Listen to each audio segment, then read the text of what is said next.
M dot technique YouTube চ্যানেলে আপনাকে স্বাগত জানাচ্ছি। আজকে বিসিএস এর একটি প্রশ্ন সমাধান করব সেট সংক্রান্ত। প্রশ্নটি 33তম বিসিএস এ এসেছে।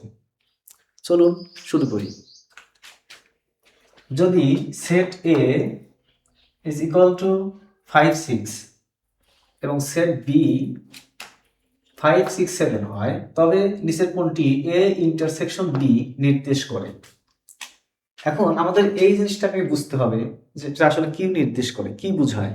তো প্রথমে এটা সম্পর্কে ধারণা দেওয়ার চেষ্টা করি।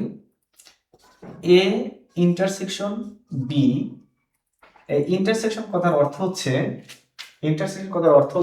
এ সেট এবং বি সেট এর মাঝে যে মানগুলো, যে উপাদানগুলো কমন থাকবে, অর্থাৎ যে এ সেটেও আছে ও সেটেও আছে, এরকম মানগুলোকে নিয়ে যে সেট গঠিত হয় সেটাকে বলা হয় ইন্টারসেকশন সেট বা সেট।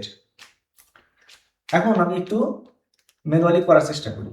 তাহলে এটার সমান আমরা লিখতে পারি, প্রথমে এর মান বসাবো। এর মান হচ্ছে 5, 6, ইন্টারসেকশন বির মান 5, 6, 7, 5, 6, 7 দুটো সেট। এখন এটা দ্বারা নির্দেশ করছে যে এই উপাদান এবং এই উপাদানের মধ্যে কমন যে উপাদান, সেই উপাদানগুলো নিয়ে যে নতুন সেট গঠিত হবে তার নাম হচ্ছে আসলে এ ইন্টারসেকশন বি।